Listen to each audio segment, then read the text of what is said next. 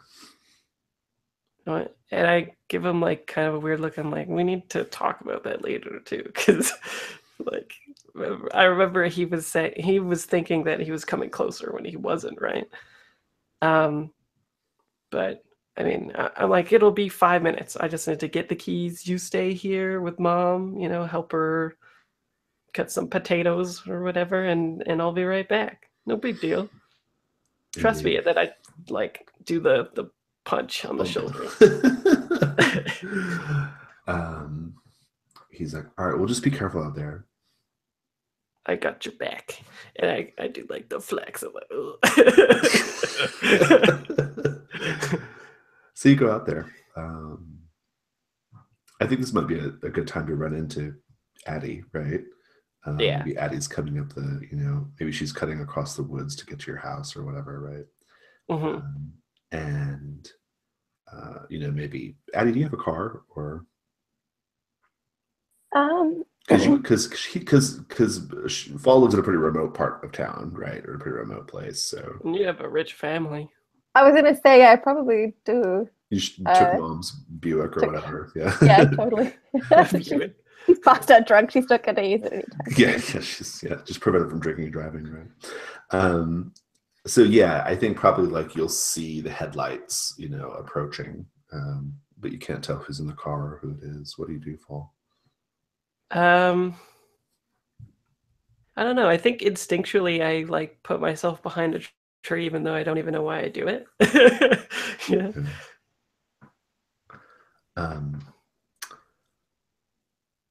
The car pulls up.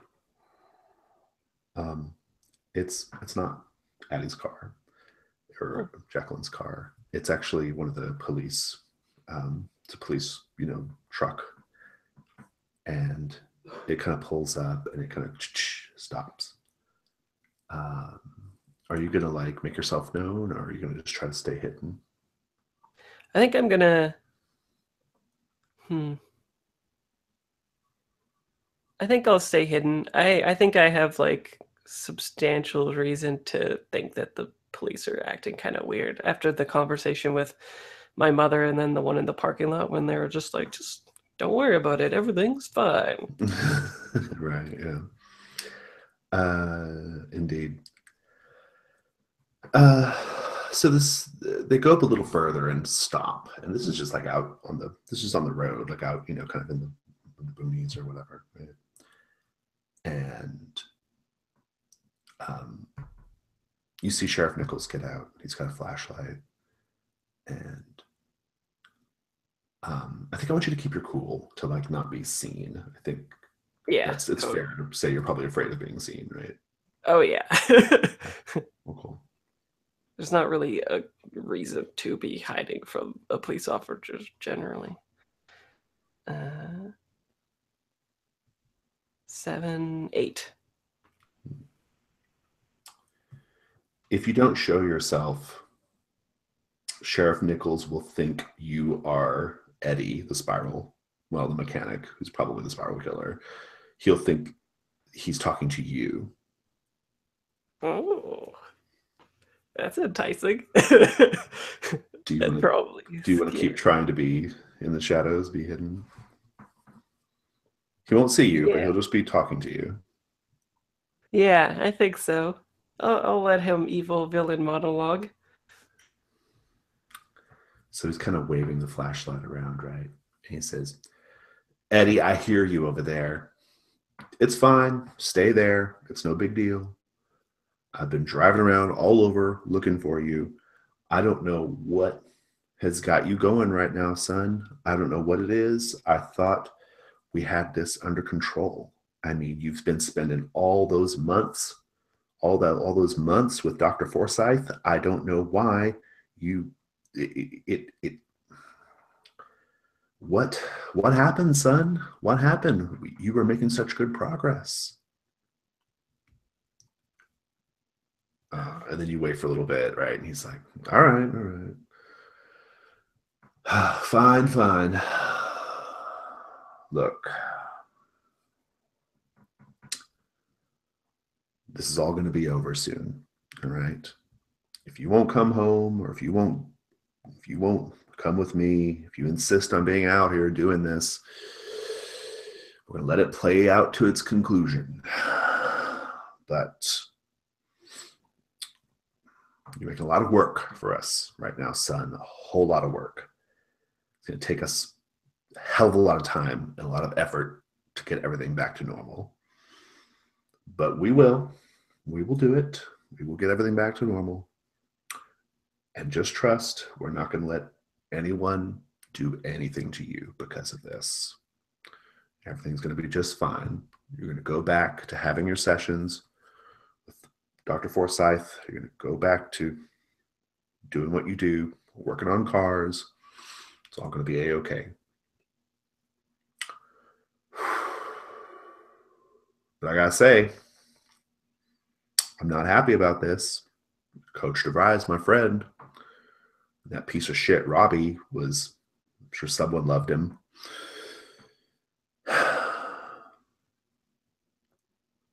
All right, then. And then he like goes to get back. And he like rolls the window down and he's like, we still haven't found Heather, just so you know. We're probably going to. If you got any tips, you want to tell me where you stashed her body, that'd be great. All right, fine. And he starts the engine and continues on down. I think Paul is like, holy crap. And I think I'll go back to like searching for my car keys, but after that my plan is to go to my mother, which should be interesting based on Mercy Falls parenting from before. Well, it's probably when Adeline's car pulls up too at this point, right? Oh, okay. Yeah. As you're like, maybe right as you found, maybe, did you find your keys? See, I don't know. I don't think you found your keys. Yeah. I don't think you found your keys, but you do eventually like run into Adeline on the road. So you guys can have that scene.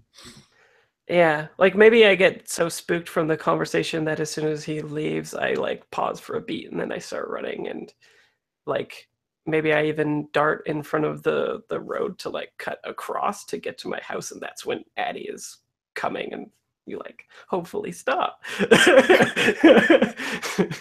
Yes, it's like pump on the brakes and there's that like screeching noises or car comes to a halt right in front of you. Sasquatch and headlights, capital. And then she'll look at you and like the headlights that have like illuminated against the backdrop of the forest with like door agape. And then she'll scramble out of her car and like shut the door behind her.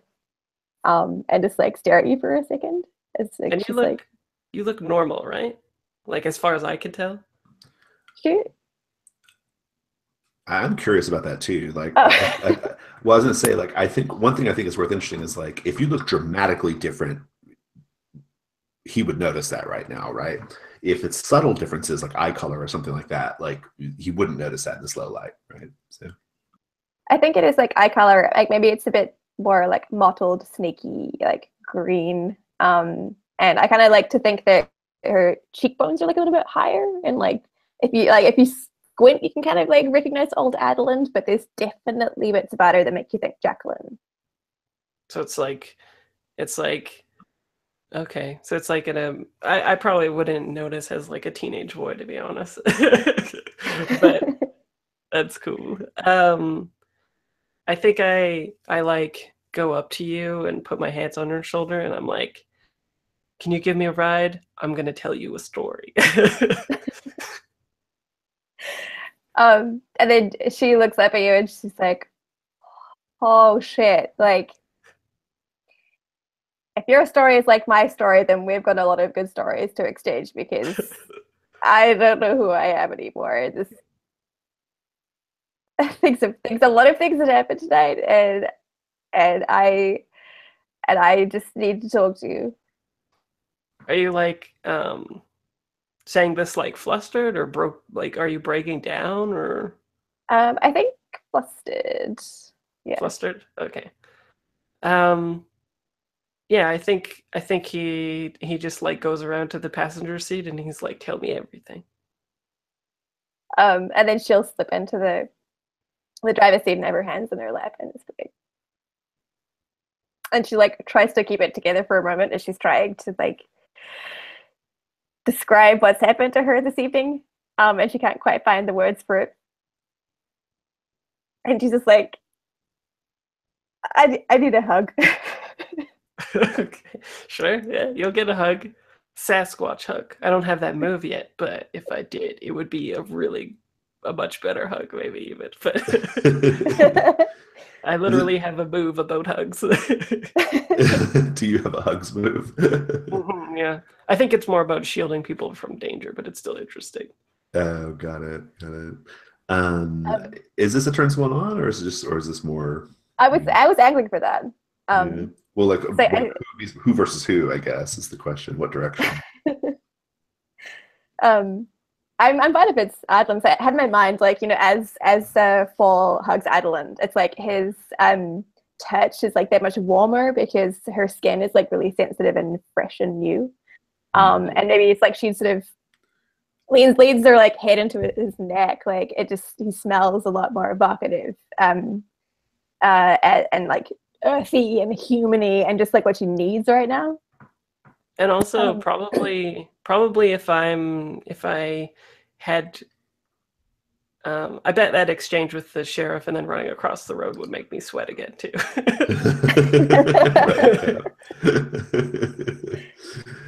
So we're saying then that that Fall is rolling, turn someone on. Is that, or did I have that? I kind of like. I think you go both ways, right? Yeah. Yeah, and I think then like Adeline sort of like maybe draws back a little bit, and like they're very very like close together, and then she sort of looks at him like. And then you can both roll it, right? Yeah, I guess so. Yeah, let's do it. Let's find out how these crazy kids feel. I'm gonna use these orange dice down here again. Oops. Let's roll some d Reroll. 6, 5. Okay. Oh wow! Yeah, I got a 6. Ooh, 2 fails. Woof. Oh damn. It's fine. It's probably fine. It's probably fine. We're gonna cut for a minute while you guys have a little moment. You don't have conditions you can use against each other to push you over? It wouldn't matter for me. Yeah, we had one of them was a 5, so we had the 6. Can I increase it by 1? He's got hillbilly and gay for Shay. or you can. Sure if either of those apply. No. And you could. Oh no, you don't have a string on me either. So I think Yeah. I have one on you, right? do you? Yeah. Yeah, if you have one string, you can bump. You can if you want to get to a 7. Oh yeah, but- yeah. I was looking Yeah, at I'll Julia. bump it to a 7. Okay, There you all right. That'll reduce the severity of what's probably going to happen here significantly. A 7 will turn someone on. They can either give you a string, so this is your choice, add or fall. You can give her a string or choose one of the reactions. Let's see. Turn someone on.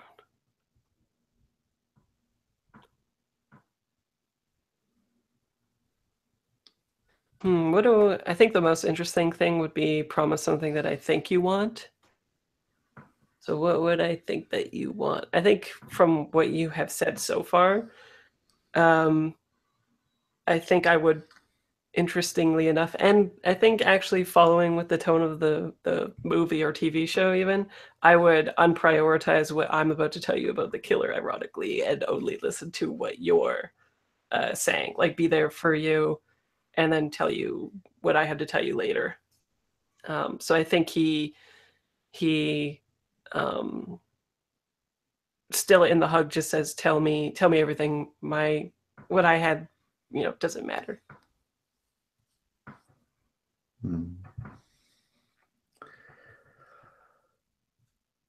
Let's go to Adam.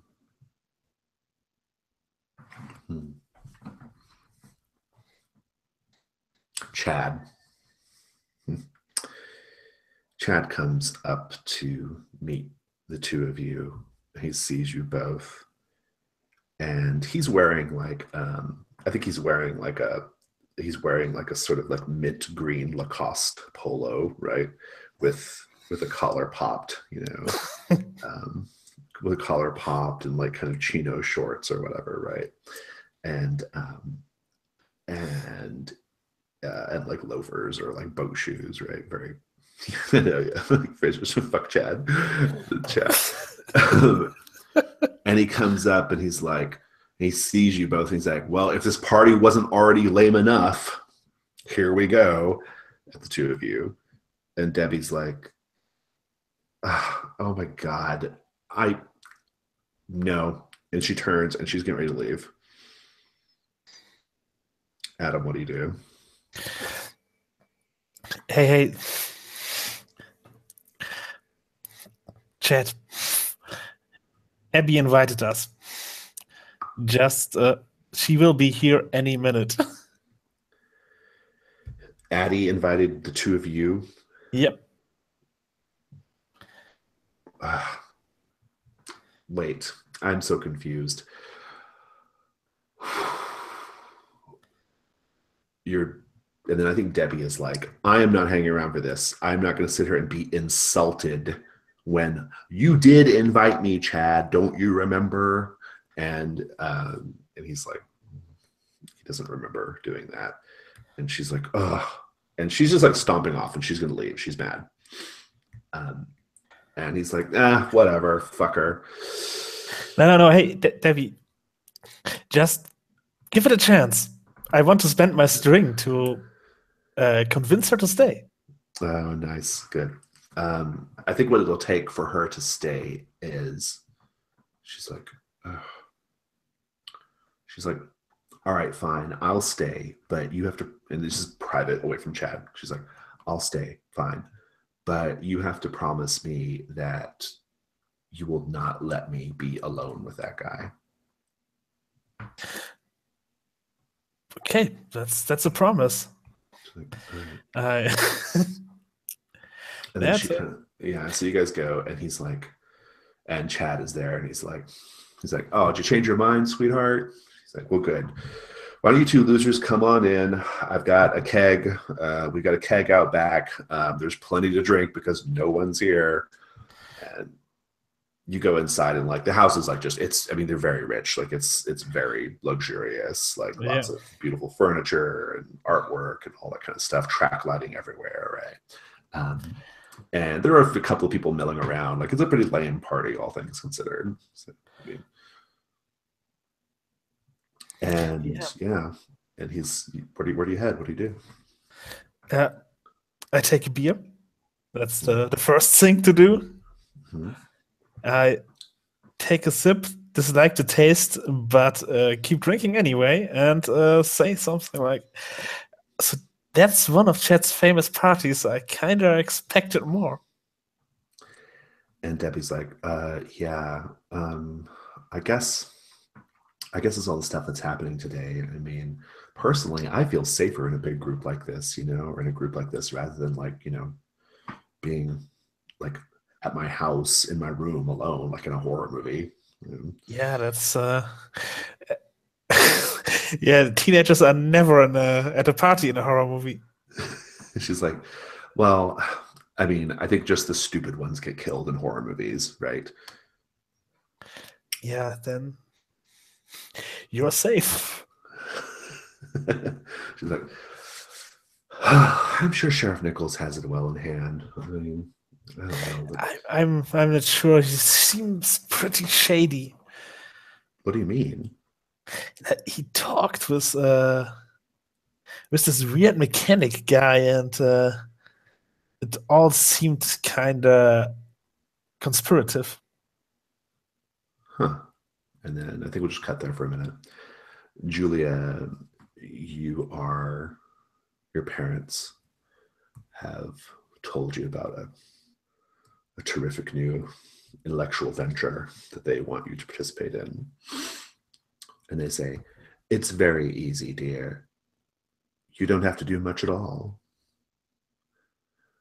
We have been led to believe that you're going to a party. That's what your friend told us earlier today. Yes.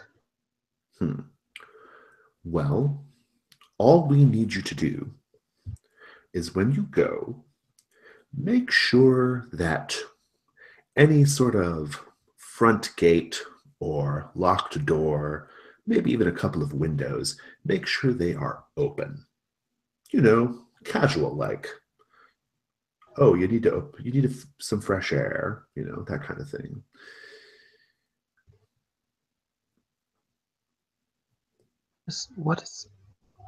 And I want to ask them, but I'm too much afraid right now to ask them what the purpose of this is. And your mother says, Julia, it's okay. We just are curious about gauging some reactions. We're interested to see how this day plays out.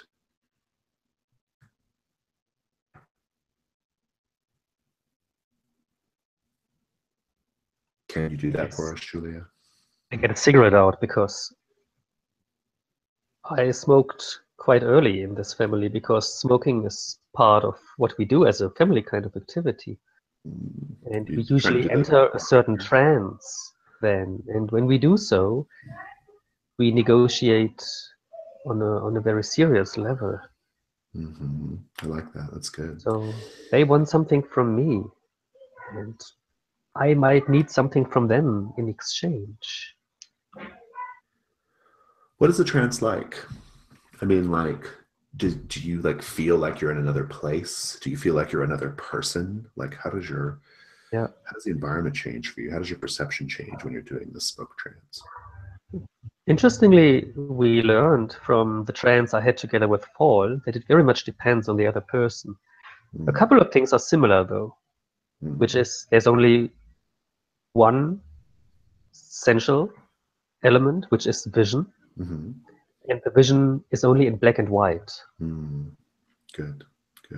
And I usually participate completely passively in an activity the others usually do when they feel completely comfortable. Like with Paul, I was running through a forest on his back, sitting on his back while he was running. And with my parents, I'm very curious about, like, when do they feel comfortable, actually? That's a very good question. I think you find yourself they have like an office or a study, right? And that office and study is normally like piled up with books and papers and binders and you know, like just tons of, you know, like just office material kind of piled up all over the place. Kind of like Uncle Nicholas's shop, right? Less chemical though. Tons of books and papers and research materials and all kinds of stuff piled up everywhere, right? Like a horde of research materials, right? And you find yourself there, except you're not in their study. You're in a much bigger space, a very like, it's like the study has been transported into like this large cavernous space, right? And their research seems to go on forever and ever, all around you in all directions. Just tons and tons of like data and paperwork and books and tomes that get older and older as you spread out in a radius from this center point. And they're both there, sitting in chairs directly across from you. On the other side of the desk, you're on one side of the desk and they're on the other sides next to each other. And they say, "This town is very, very interesting, Julia. Very interesting indeed. And you're going to help us learn more about it." I think we'll just cut there for a second.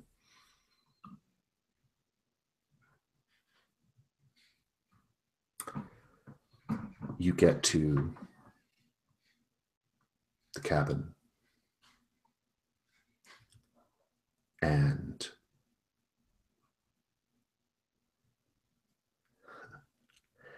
you get to the cabin, the house, and Shay runs out the front door. He's like running at you, at the car, right? And he like runs up and he has to like slam his hands on the hood of the car to like catch himself, right? Like, you know, he's like running so fast. And he's like, oh my God, like something's wrong, something's wrong.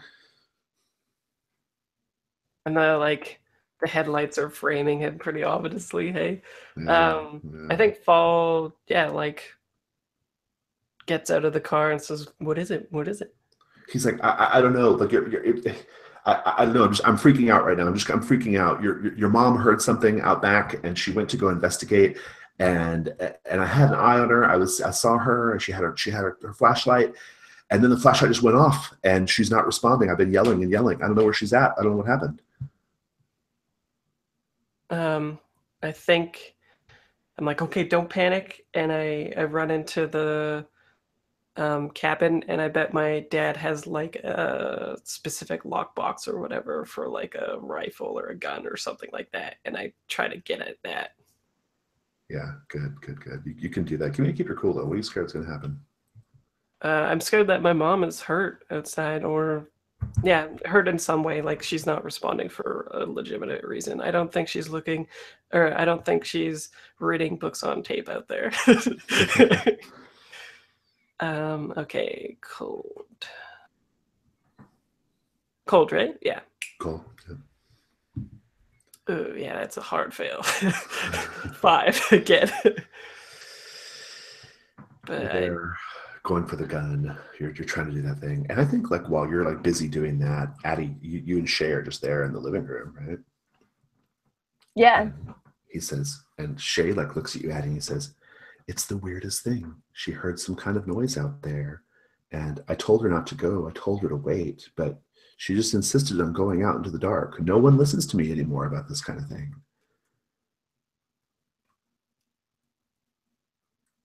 Yeah, I mean, why didn't you go after her? He's like, "I don't know." And then like if you look down, you'll see that Shay is, maybe it's just a little nervous tick. It's a little unclear, but you'll see Shay like drawing his finger in a spiral, scratching his forearm pretty deep, actually, while he's talking to you. She'll look at it and be like, are you okay? He's like, "Oh," and he sees, and like you can see his like, you know, he's like scratched himself up a little bit. He's like, "Oh, I've been doing that lately," and like you can see he's got like a couple of other like little fingernail scratches on his arms. I think Addie looks at him and she's like, I'm sorry. I need to go to the bathroom real quick. He's like, yeah. Just whatever you do, don't go out into the woods. No, I'll be safe. Don't worry. She's gonna sort of like try and excuse herself to find Fall, Sure. You do. and then she's like, I don't know what to say. Shay's in there doing some weird spiral things, like on Robbie. What do you mean, like on Robbie? But And I like the whole time I'm like trying to get this lockbox open.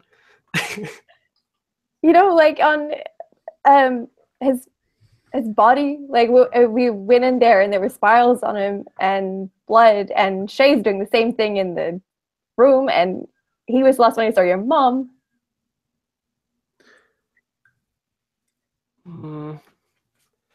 Did you actually have to go to the bathroom?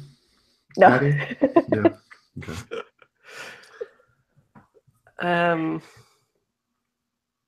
I think I'm like that. That's fucked up. And then I finally get the lockbox open. And I grab the gun and get at the bullets or whatever. And I'm like, but one problem at a time. First, we got to get my mom. Then we'll deal with this spiral thing. So just make sure Shay's okay. And I'm gonna go look for mom. And I hunt around for like another flashlight. You can grab a flashlight. Are you gonna trek out into the woods? Yeah. Looking for my Adeline, mom. do you stay in the house or do you go with Fall?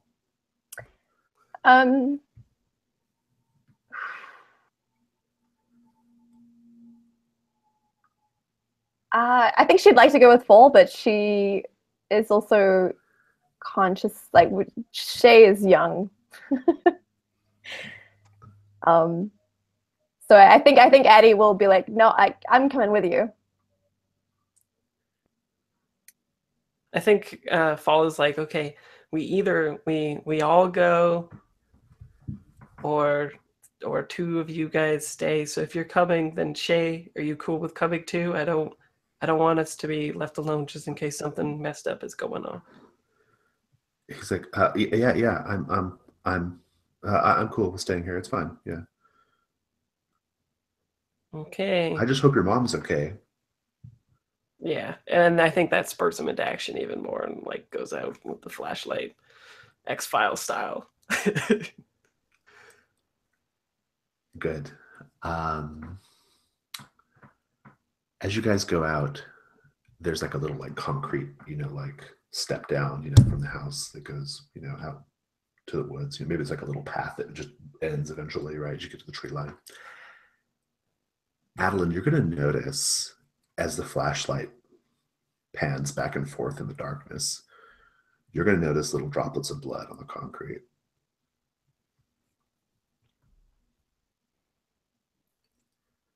Ooh. I think she'll point them out with like a trembling hand. Look. I think Fall like shivers visibly and then looks at when he looks at the blood, and then I think with one hand he like gives you the flashlight so you can point it, and then with his other like now free hand he takes your hand and he's like, we'll do this together, and then we move forward. She'll squeeze his hand tightly and stand a little bit closer because she's terrified. I should point out that like there are a few droplets of blood and it's not clear like what direction they came from, either going away from the house or going into the house. Yeah, well, I don't think we'd be able to tell anyway. We're like chock full of adrenaline and freaked out anyway. Give me to keep your cool for seeing the blood. Both of you. What are you afraid is going to happen? I think I'm more convinced now than ever that my mom is hurt. You should kind of afraid. I guess Addie's afraid that Shay is the one who did it. 6. Oh, jeez, that's a 7. That's a 2. Two? Oh, also I took a new move when I failed last time. I took the log fuse, which is when you or someone... I think that maybe I copied and pasted it wrong or something. But when you or someone wrapped in your arms should take harm, you may negate that harm. If you do so, someone names something that you hold dear. If you don't destroy that something later, do harm to yourself then. Interesting. You got a miss, right, Addie? Go ahead and mark XP. We'll come back to this scene.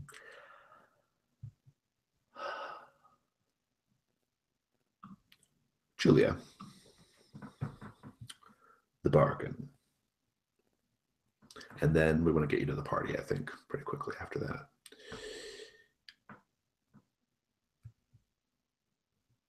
They say, we'll help you add this boy to your collection, Julia. You won't have to worry about that anymore. He's yours. In exchange, you have to do as we ask. You've got to make sure the doors are open, the passage is open to this party.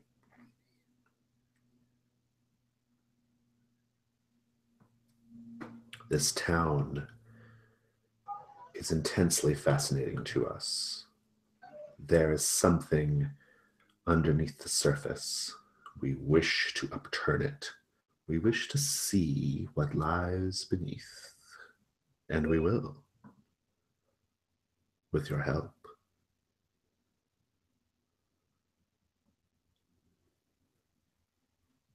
Right. But I'm not a kid anymore. I'm part of this game. Already for a while now. So it's just not anymore you command and I obey. But it's an exchange. Whatever you're up to, I want to be part of it. I want to be part of this bond. I also want to have power over what you admire, over what you want to unleash. I'm going to lean into your condition that you've taken, just a pawn, just a chess piece, and they're going to say, oh, trust us, you're definitely a part of what's going on. But this is a sort of milk before meat situation, Julia. This is probably, you're not ready to know exactly what we're up to. Not until you've done something to show us that, well, you are able to set your sights higher. I mean, a boy with a funny haircut, how perfectly ordinary and pedestrian. I should mention they talk in tandem. They're both talking, right? Looking left and right the whole time, like, and they switch between partners talking.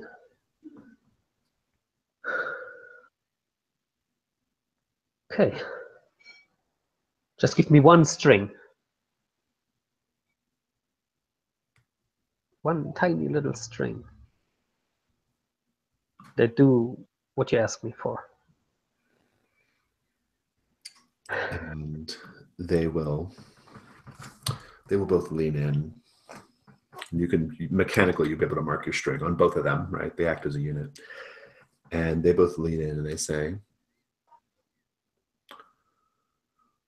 well, we do quite sort of like you.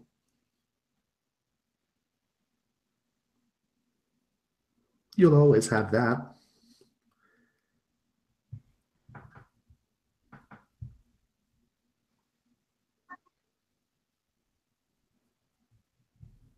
I need to get ready for the party now. We have a deal. Good. they lean back and they smile. I like how all they were willing to give you is just, we like you. Yeah. My parents. What they don't know is that I have possibly new parents soon. Possibly. My revenge will be bad. And they kind of lean back. And I think at this point you're back in your home, right? And the smoke is kind of clearing, and they say, "Splendid, splendid," and they leave you.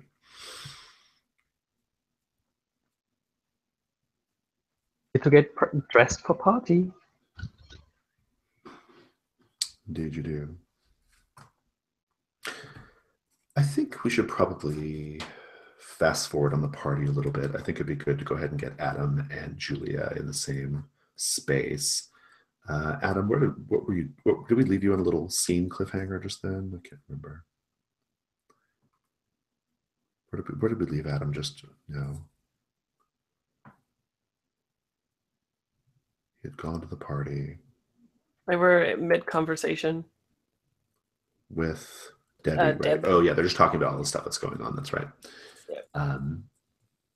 I mean, the short of it is that Debbie kind of like, I think Debbie suspects that I think she still suspects that Julia is behind it, right? She's just got a bad feeling about Julia. And I think this is probably around this time when Julia, you show up, right? To the party. Maybe right as she's saying, I think Julia did it.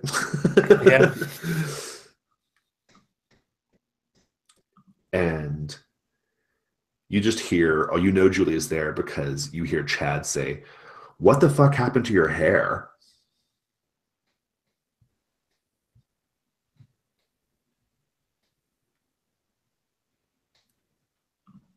What do you do, Adam?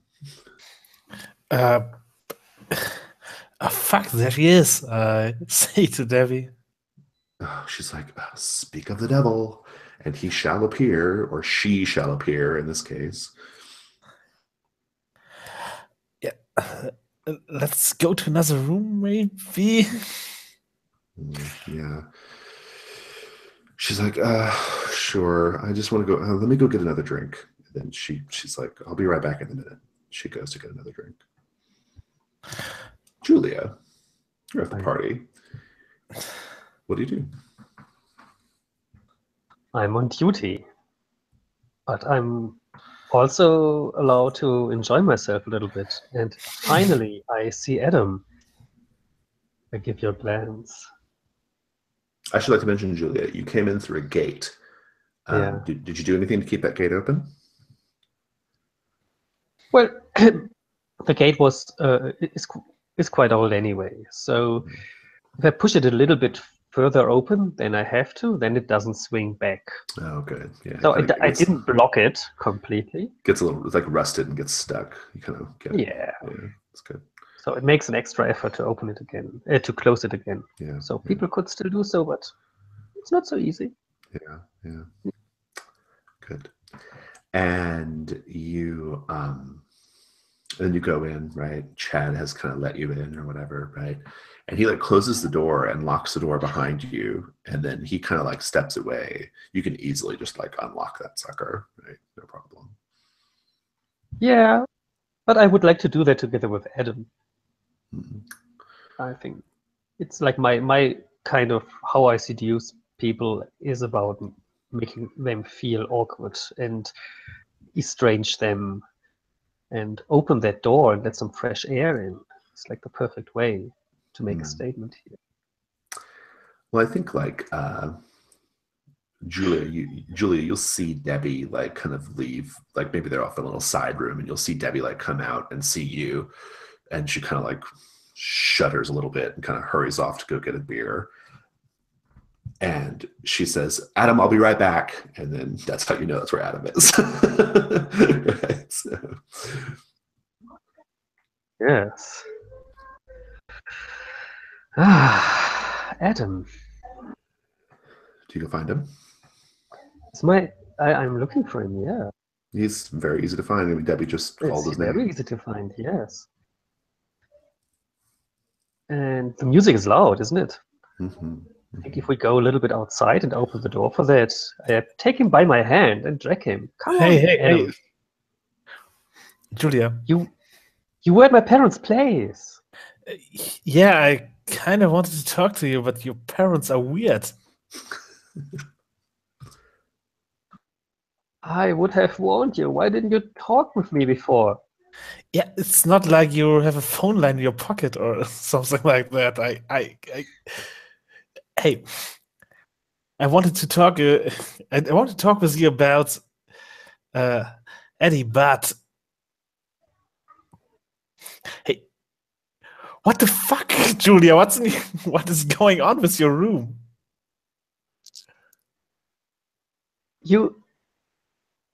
I can't explain it all. It's,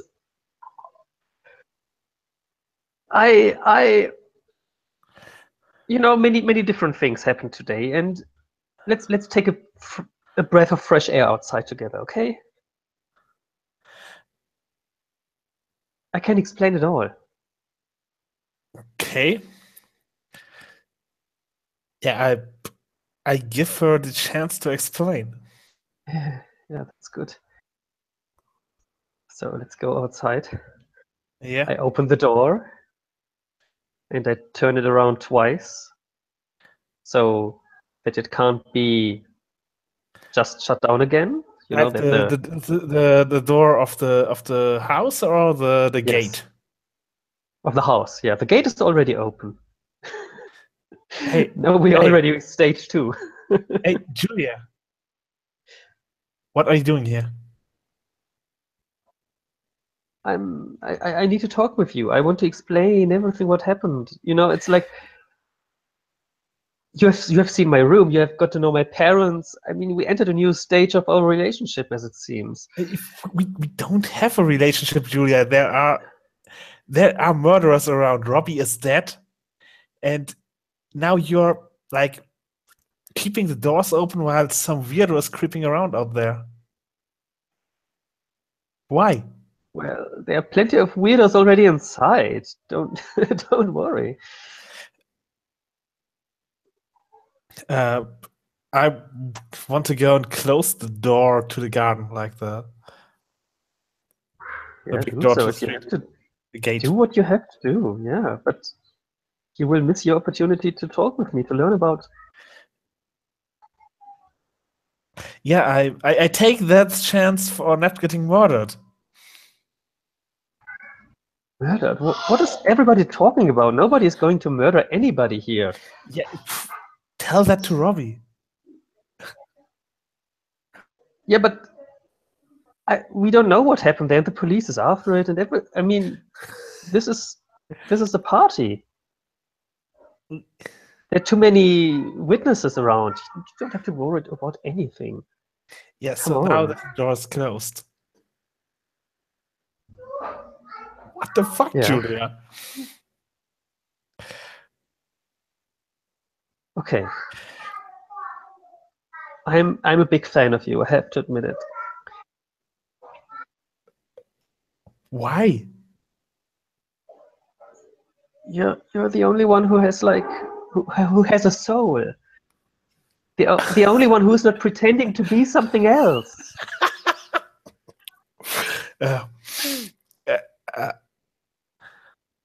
Yeah, okay. You're unique. You are special to me. I've never met somebody like you before. Yeah, this is a good time to interrupt. So- I think this is probably a turn someone on. Or a shutdown. I don't know. It is weird. It's a good question. What is it? How would you perceive it? As a shutdown or a turn someone on? Adam. Yeah, no, I guess it's a turn someone on. Like, I'm really bad at it, so Yeah, don't worry. he knows it's probably not true, but it's something he likes to hear. Indeed, yeah. So unfortunately, I'm not a very good liar. So let's see how this goes. That's a 6 only, and if I spend a string I have on you, then I can push it to a 7. Yeah. Mhm. And it seems I have to do so. Go to 10. Indeed, yeah, I could also do that. Are you bumping it to a 7? I bump it to a 7. Yes, yeah. Okay, This so should not fail. you can either give a string to Julia or choose one of the reactions below. Adam, think about that for a minute. I'm going to cut away briefly, and we're going to go on break in a minute, but I'm going to cut away real briefly.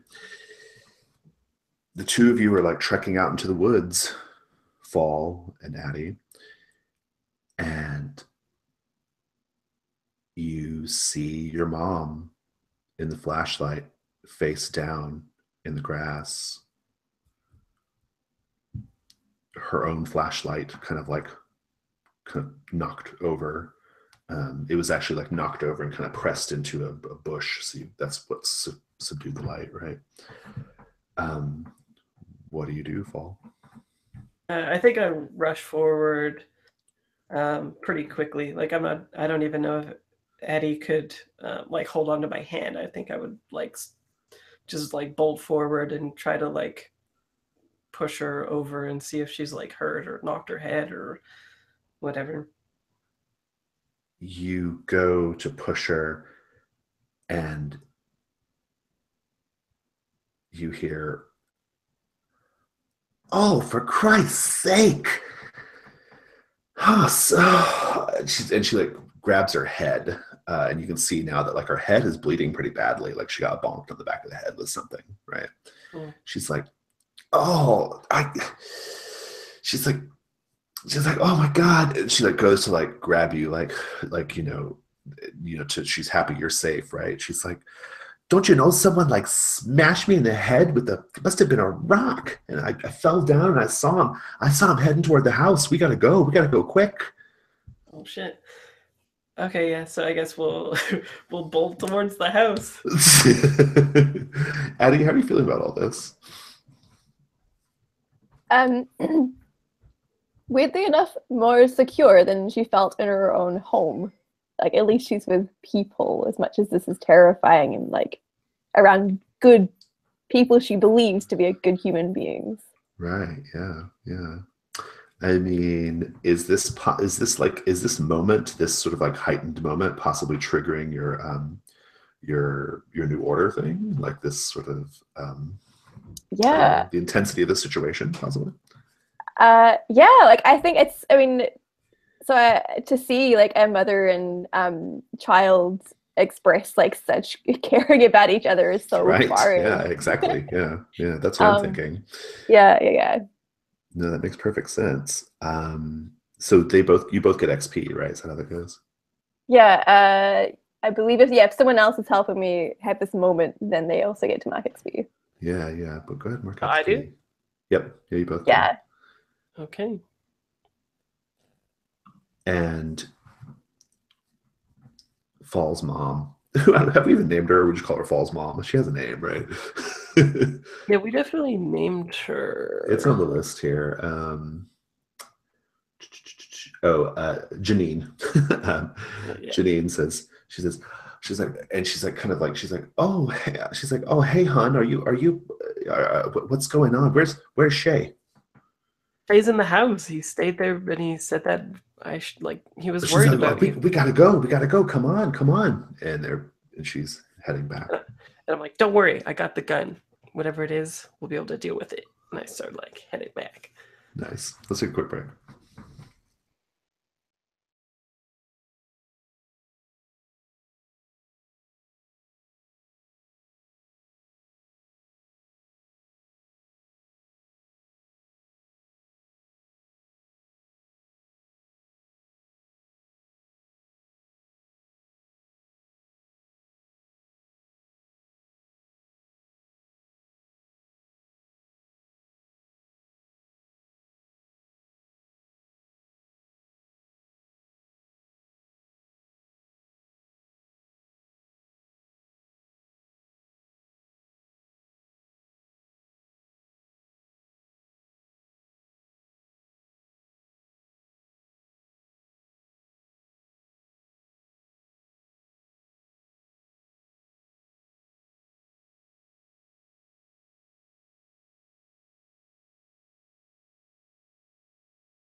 Sorry.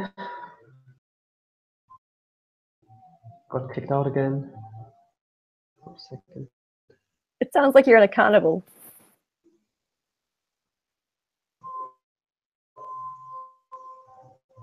What did you say? Oh, it sounds like you're in a carnival. I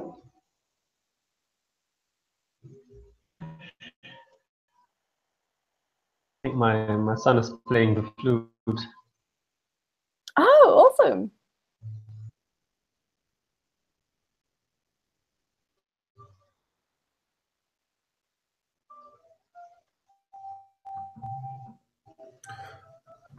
Garrett, I don't know what you missed, but like Where?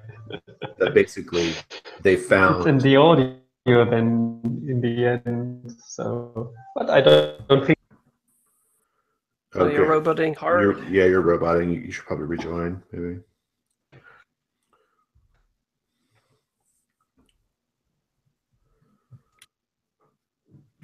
Even when you blinked, it was like slow motion. I could see you blink. Give him a chance to get back on. We're definitely barreling toward a wild conclusion here. Yeah. I was like, hold on. How do you feel about that? The bait and switch on your mom. yeah. I was like, the whole time I was like, man, like I was even gonna be like, is he gonna make me do that move so I could protect her, but then have to harm somebody else? And I'm like, well, then it would be Shay anyway. So I was like, oh no, what's gonna happen? I don't know. It was a roller coaster ride made worse by my hopped up on a lot of caffeine. I need to plug my computer in. One sec.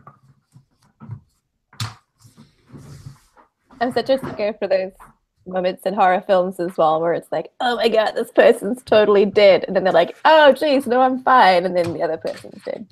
Yeah, That's super good. I might even put some like tense, like yeah, I would definitely watch the TV show version of this for sure. Yeah, in the Oh, PSP, in the PSP, I'm even thinking of putting some like tension music, like when we step out into the concrete or something. There's like. Yeah, I'm having fun with playing around with like cinematically framed tension, right? Like like I was having a lot of fun with like the pantry scene with your mom, right? Yeah, like, totally. Yeah, if she hadn't been like, oh no, we gotta go to the house, I would have been like, twice in one day, Mom, really? But getting clonked on the head is pretty legit. That's something, right? Yeah. Yeah. I'm just having the Twin Peaks version of this whole game and the weirdest conversations. Yeah, I mean, Mercy Falls it's explicitly a Twin Peaks inspired setting, right? Yeah. And I know. And it's it does tend to like it that aspect of the game does, I've discovered in all the Mercy Falls campaigns, it's just something about the way I run it or something, I don't know, but like it always does tend to like bludgeon one character in a particularly aggressive way. Like in the main series is Margot, right? Like in the main series, Margot gets hit with like the town's weirdness like way more than everybody else, right? Like Margot is like very much in thrall to the town, right, in a sense, right? So, but yeah. Hey, Garrett, try talking now. Now. Yeah, seems okay. Yeah, you're good. So we're not sure what you missed, Garrett, but basically they found Fall's mom. She was alive. She got smacked in the head with a rock and said that she saw someone like, as she was passing out, she saw them like going toward the house, whoever it was who knocked her in the head with a rock. And so now they're all rushing back to the house thinking that Shay is in danger. And also Addie triggered her move, New Order, because just seeing like a familiar relationship where the mother really cares about the child is enough to like reveal humanity. So they got experience for that. But that's where we left them, basically, like with Fall's mom saying, holy shit, like someone's going toward the house, and then like, you know, like them all running back. So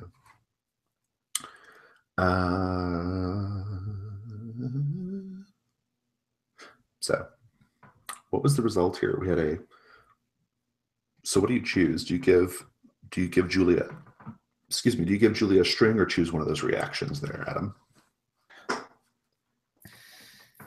I guess. Julia. I'm not sure what to say, but I'm glad you recognize something that I am a unique person and all of those things are true, but I can't promise you to be a part of your murder schemes here, but let me just get Debbie and me out of here. You can do whatever you want with the rest of the guys. That's right, because Debbie's probably convinced Adam that you're the killer.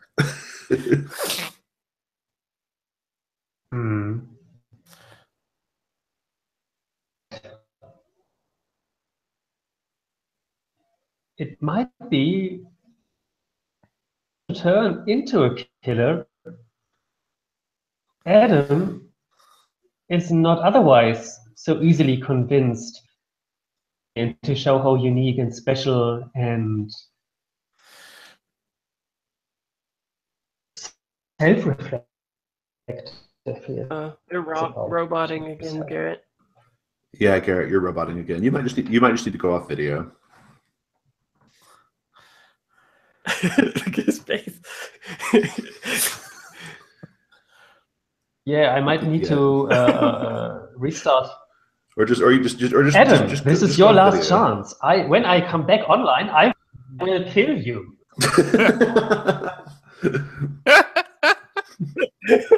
Oh my gosh. I'm afraid it's my computer. It's actually not my internet.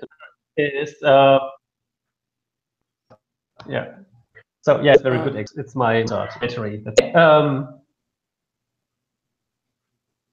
I think if I can do so now, I think if there's a chance with all the chaos around us and Adam and I are still like a little bit aside, right? I guess we're standing in the garden. Yeah.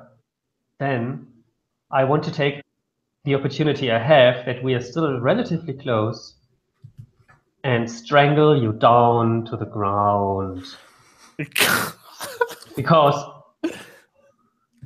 you are about to accuse me murder.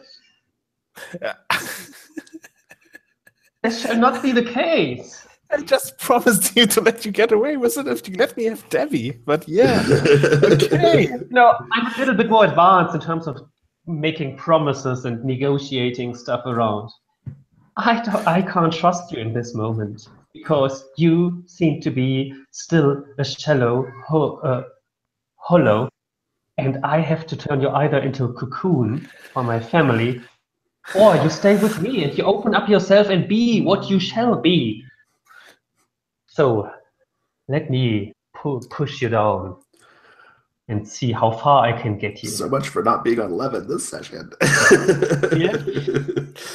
I gave my best for 2 hours, but now. Yeah. Roll plus volatile. You don't know me. That doesn't look good for you.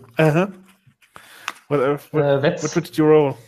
That's a 9, which means I cause 1 harm, and with the 3 strings I have, I can push you up to 4 harm. However, I think you can also choose one, right? No, I have to choose one. Yeah, you can decide how bad the harm turns out, and so you can bump it up, or the MC decides how bad it turns out. I would say that you probably do 2. So if you spend 2 strings, that would be, or you can choose to. They can learn something about your true nature. That seems like a foregone conclusion. Or you become your darkest self. I don't even want to see Julia in her darkest self. I don't even know what that even means. No. We won't go so far. But you can learn something about me and gain a string on me. Then you already have 2, I think. So I learned something about you. What besides Yes, that because you're...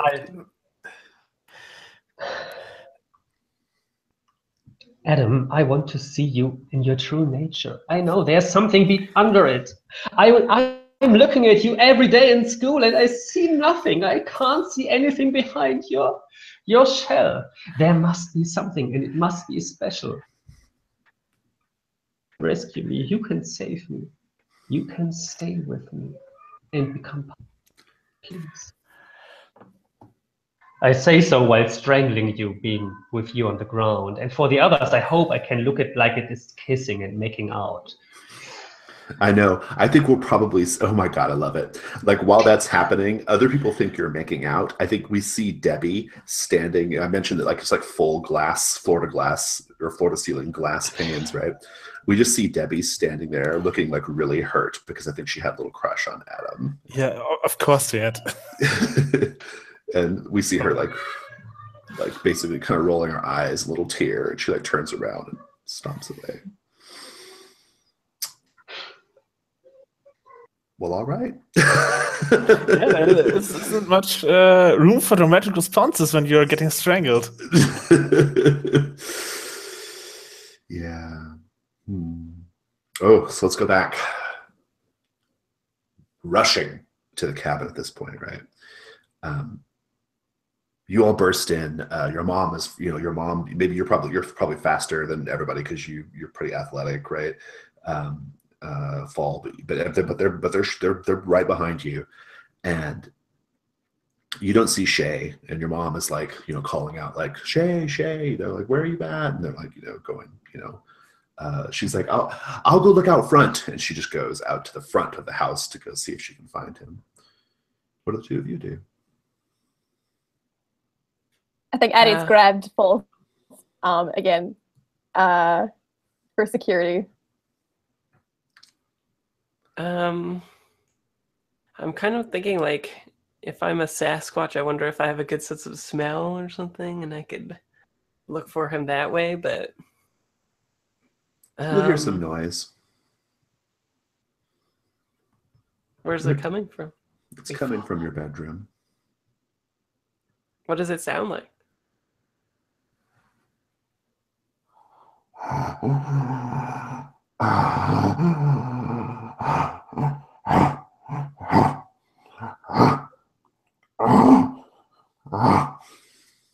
I start running. That sounds good. You get to the door and maybe you like stop momentarily and it's louder, right? And you just hear this like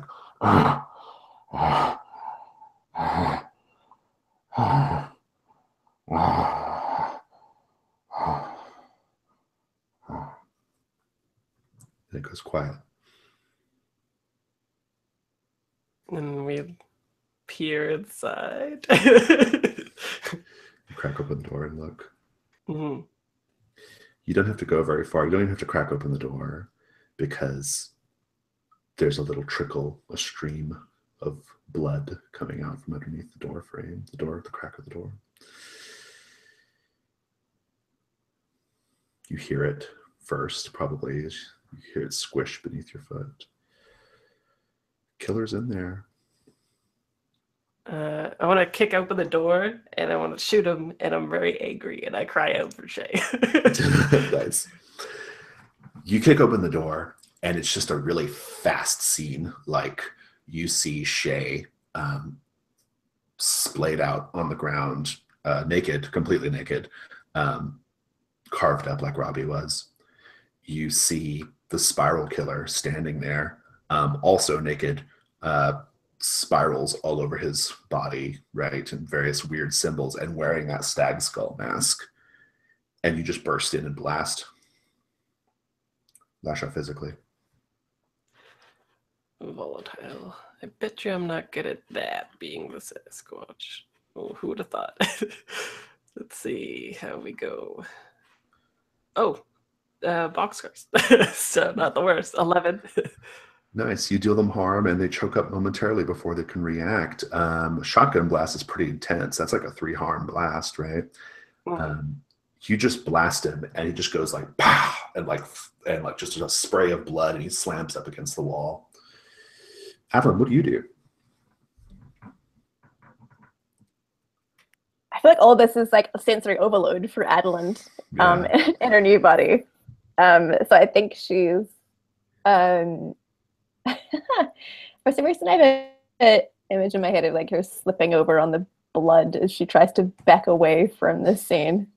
Are you trying to run? I mean, yeah, I guess she would try and run. yeah, give me a runaway. We'll follow Tom. This is gonna go super well.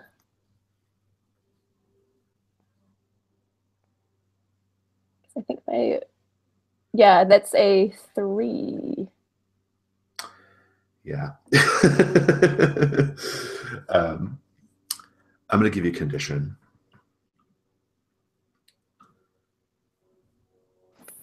I'm going to give you a condition marked with a spiral. You may find yourself in the future making that weird spiral motion on your body. You otherwise get away. Just describe where you run to. I think she'd run towards Foal's mother, or just someone else. Yeah, an adult figure, right? Makes sense. So yeah. There. That's good. Meanwhile, Fall, he's there, blasted, not dead yet, but on the ground. But you've got a moment to react here. What do you do? You have sure. Can I go? I'm thinking maybe going. Like, can I be like the werewolf and turn into Darkest Self? Like, become like a Sasquatch? You can become. You can go Darkest Self whenever you want. Yeah, because then it says you escape your darkest self when you hurt one of those people more than they've ever hurt anyone else, and more than you meant to. So what does it mean for you to go into Darkest Self? They frame it like I'm getting back at a bully. Right now it's time to rain stones upon the bullies and the excluders.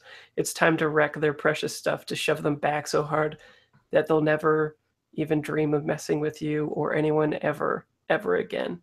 You escape your darkest self when you hurt one of those people more than they've ever hurt anyone else. I like this. Is there a physical transformation involved? Like, do you, even just slightly, do you become more beast-like? Is it more like a werewolf thing, or what? What do you think? Yeah, I think like my hair turns color to like the color of like autumn leaves or something like that. Mm-hmm. And I like grow in stature, not as like super hulking out, but I think I get like taller. And my goal with this, I think, is like there's a big window in this cabin, and I want to like hurt him in his home too. Like I want to like hurt him so bad that I drag him into the forest and wound him there, and like just like you just tear him up. Yeah. You like tear him into pieces. Like, what do you do? Yeah, it says hurt them worse than they've ever hurt anyone else. So yeah, like something. Wish I had a dark mind. I don't know, something like I want to like rend him in such a way that I know that he would be awake for the whole thing. And so you're like using your brute monstrous strength to like just to tear him apart alive, basically. Yeah. And also to like I think I know instinctually that mask is super important to him, so I want to make sure that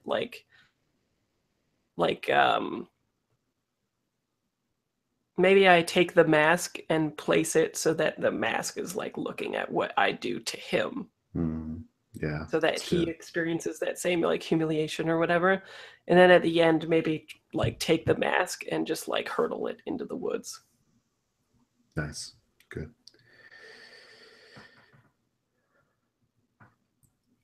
Let's cut back to the party. What do you do with his body, Julia? I mean, you've just murdered Adam. Everyone thinks for the time being that you guys are just making out in the brush, but what do you do? Like, as always, I hope I didn't kill him. Just strangled him a little bit, like to see if he's showing any kind of reaction. I'm sure he will be fine, but maybe he doesn't look so fine right now. I think there's like where the waste bins are. It's a good place to beat for a little rest, to catch up some breath for him. So you're just kind of going around back, or what? Yeah, dragging him. We're still standing outside, right? So I'm dragging him behind the waste bin. Hmm.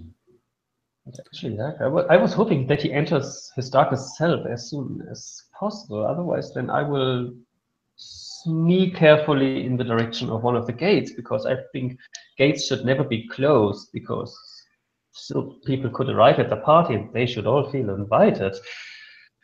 Still have some duty here and windows and stuff like that. So I'm quite busy actually. Yeah, not at all, because your parents told you so. It's just to be inviting. Well, in fact, as you turn to like leave, Julia, you actually see your parents standing just inside the gate, shoulder to shoulder, and they're looking at each other, and then they look at you, and they smile, and they say, "What an interesting turn of events tonight, dear." "Yes, very interesting. Tell us all about it. How did it feel?"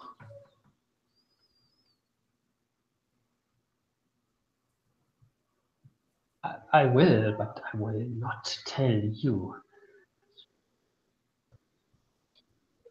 I have other friends now. Real friends, who listen to me and don't want to study me or analyze me. I haven't exactly figured out how to make friends the proper way, but I'm about to learn. They look at each other and say, "Well, we don't know much about making friends either, but I'm going to throw out a guess that what you just did is probably not the right way to do it." I'm sure he is not dead. Come on, it was barely 3 minutes. And they kind of they flank you, one on the left, one on the right. They put their arms around you and they say, "You've had a very long day, dear. I think it's time to come back home now." And they escort you out the gate, conveniently open, take you out to the street, to their waiting car. And I think it just kind of leaves. That just leaves Adam. How do you want to come back from this? Yeah, I guess I screwed up by trusting her, right? I think so, yeah. Then I would like to take the condition trusting and get plus forward for my next move. Okay, sounds good. And I go into my darkest self. What is your darkest self? Give me a second. Where's that in the book? Your body is a prison. You don't belong inside of it. You need to put it in harm's way and make it suffer, just like it's made you suffer. There's got to be a way to cut yourself out of it. You need to meet your makers and hold them accountable for what they've done to you. To escape your darkest self, you must come to see someone else feels more trapped than you do. Oh, how interesting. Cheerful. Very cheerful, yeah. I think we should just go to a set of epilogues then in that case. Okay. Why don't we take a couple of minutes? We'll come back while we're on a little break. Think about don't go too far ahead in time, maybe no more than like a few days or a week. And I just want to see your characters at the end of this, like what they're doing, what they're up to, what they might be.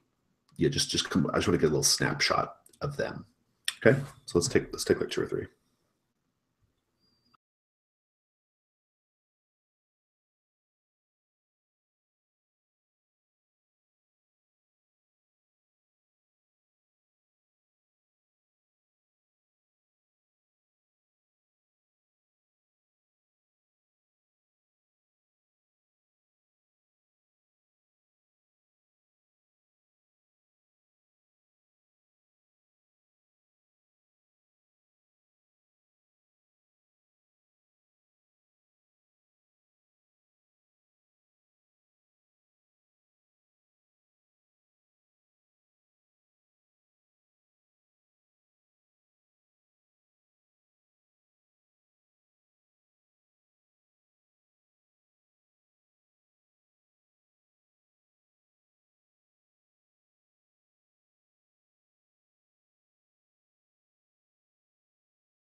Some snakes have to die? What does that mean? I have no idea. Well, Julia has the theory that if somebody joins the family without giving birth or being born to another snake has to die. Oh. You have 24 hours. 7 days. 7 is a good snake number.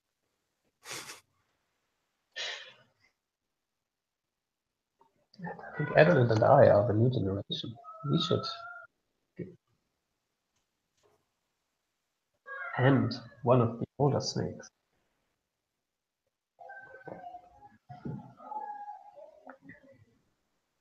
How's this gonna be such a dark ending? No one is surprised. Yeah, I guess it's Garrett going all serial murder. Are you, yeah, what are you gonna do? Are you going after Julia then? Yeah, I have a string on the sheriff, so that's pretty easy to do.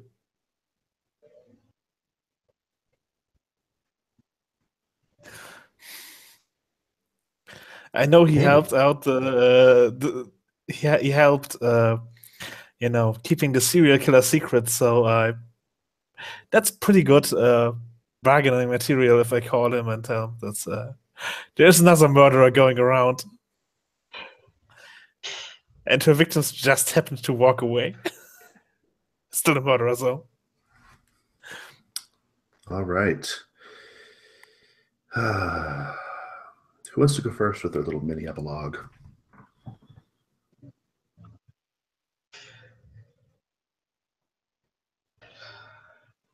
So much depends on each other. Just try to frame it in terms of where it only affects you. I mean,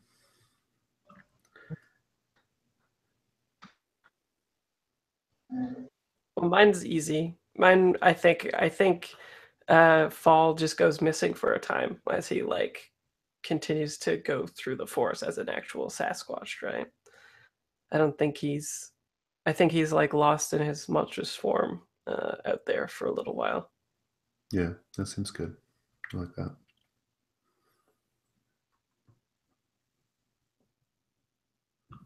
I think I could go next on that. Hmm. So I think Adland tries reaching out to Fall in these next couple of days, since I guess she finds him the only person that she can really reach out to and trust at this point. And so she's deeply heartbroken when she can't get in touch with him. And I think we see potentially, if it's okay, Julia, we see her and Julia in Eddie's room together. And Adeline takes Julia's hand and says, you know, if we do this, you and I together, they're going to take us away. And the only way we can be together is if we take them out first. That's what we have to do. One off by another shall be us, having our own family after all of this. And I think at that point, Adeline like lets out a little snaky hiss. And maybe wraps you in like a snake-like hug. And you can see her skin become more like mottled and cold as she reveals her true self to Julia. Yes. Julia, do you want any more than that, or is that good? The snake here. And I will be part of your family from now on. I would love to see Adam again. Well, I mean, I guess Adam, where do we find you? What happens with you? Yeah, Adam is devastated by what happened, and that's not him. He's not this victim who just gets strangled and does nothing about this, and yeah, is kind of beating himself up, sitting in his room, finally returning home, and kind of scratching the marks of strangulation around his neck till he finally slams his hand into the wall, which is a cracking sound, and then he goes to the phone and calls the sheriff. He goes, Sheriff Nichols, I heard you. You might not know who I am. I don't even know myself, but you have heard. I've heard you talking to Eddie. I think the murderer, and how you protected him. But there's another murderer growing in this town. Julia Weir. She already attacked 2 people. She has to be taken out. That's Mercy Falls won't be secure until someone does. And I want to spend my string on the sheriff to get him to stop Julia from being a murderess. Indeed.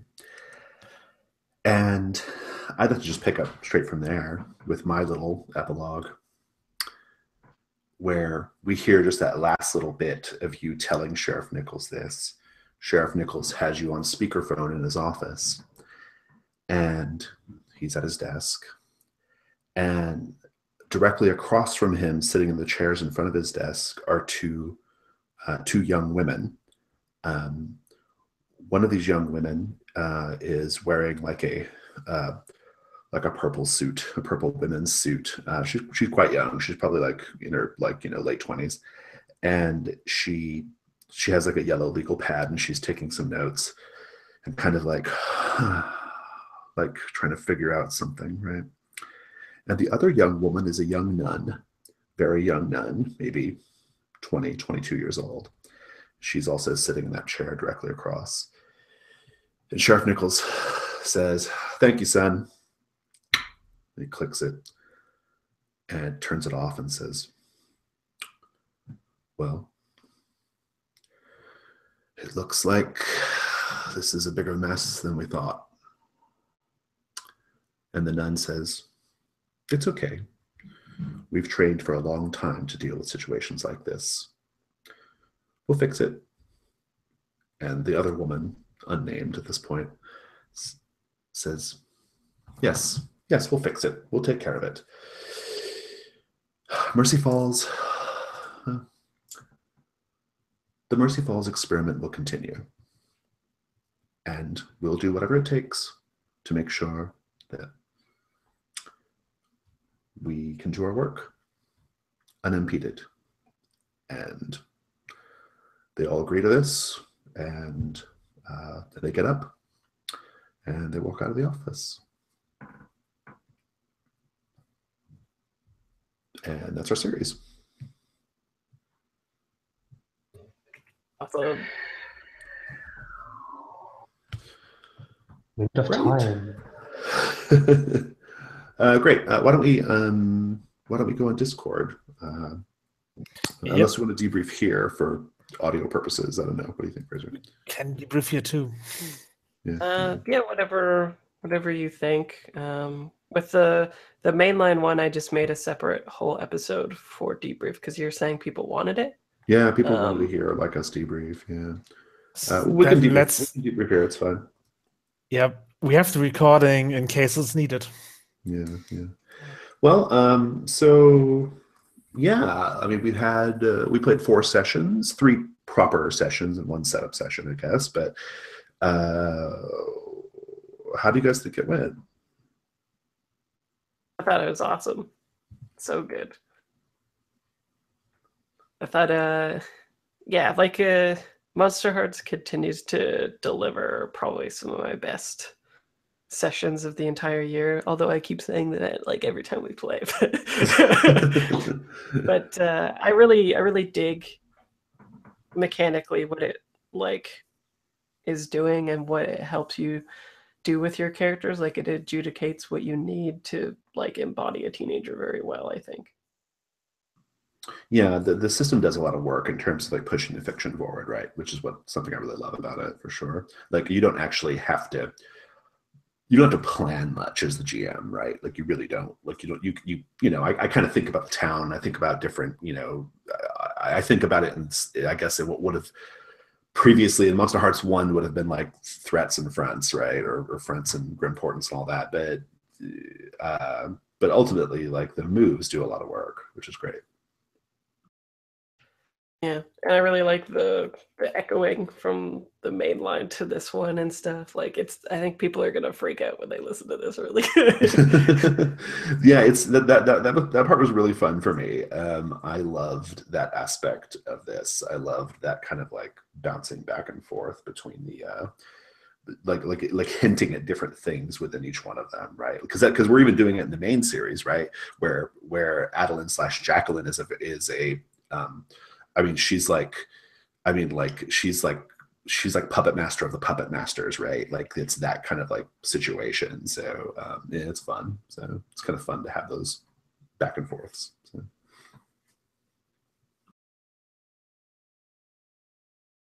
It was very interesting for me playing a character that pops up in the main series.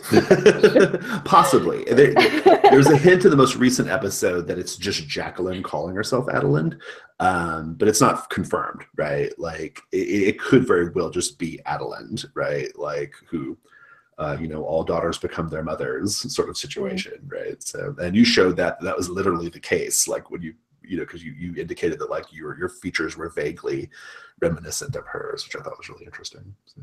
Yeah, I had that in mind, and I was like, how does she molt? And I was like, well, I kind of feel like something Jacqueline-esque is appropriate, and like, which kind of to me infers that she has molted like a lot between 83 and the main story, which is also terrifying. Yeah, well, so the funny thing about the main story is I don't know if you, I assume you haven't had time to watch that episode yet, because in the main story, she encounters Margot in Margot's like Cthulhuid werewolf form, and Margot's like stomping around the hotel, like hunting down. I think she's going after Sister Mary Edward Price, and Jacqueline just like walks up to her in this like monstrous form and gives a little speech very similar to the one that she gave to Julia, like you're gonna be my monster, basically, right? And she talks about monsters, and she says this one line, and if you blink, you'd miss it. But she goes, I've seen plenty of monsters in my time. She's like, it turns out my daughter was the most monstrous of them all, right? And then you know, and then she continues doing her thing with Margot, but it's really fun. It was a fun moment, and I like that there's a definite like a bookending going on of like these two situations, right? So it's super fun. And I love too how, I mean, at this point we kind of have two daughters. Yeah, it might not even be you, right? She might be talking about Julia, right? Like we don't know, right? Yeah, that's what's that vagueness of it is what makes it really fun, or that ambiguity, I should say. So, yeah, super fun.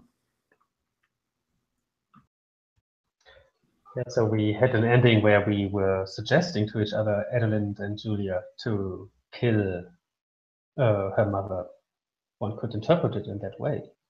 So, but who knows? Well, yeah, because Addie was still in Darkest Self, right? So that's totally possible. Yeah. So, but we don't know what this kind of fight would end at. And with Julia, you also never know when she turns against her best friends again. Who knows?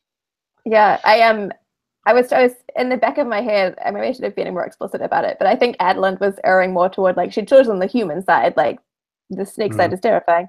But then when Fall left, she lost that, which means Julia is the closest thing she has to a human connection. And so I thought that was kind of interesting to end with them going, let's take out these snakes, or let's be together, and this is the most human thing I have. Well, and indeed, in the future timeline, Aunt Eleanor, Uncle Nicholas, and Aunt Genevieve are nowhere to be found. Like they're not. there's no sign of them at all. Like there's not even mention of them at all. So it could very well be that like in future Mercy Falls 83 or in Mercy Falls 84 or whatever, like you know, maybe you did, maybe you killed your family, you know, and became a different playbook or something. Who knows? So kind of like Julia, the worm and the snake taking out the snake family. Right. Which it's so sad because that means Aunt Genevieve is gone, and I like Aunt Genevieve. We haven't actually seen Aunt Genevieve yet. I mean, she's very fun in our head. We've only ever seen her doing abomination rituals, but which was so good, by the way. That was an amazing scene you painted. Yeah, that was fun. Yeah, that was a lot of fun to do. We saw a similar scene with like when Margot was coming out of her werewolf form and Jackie has her locked up, like so she can't hurt anybody.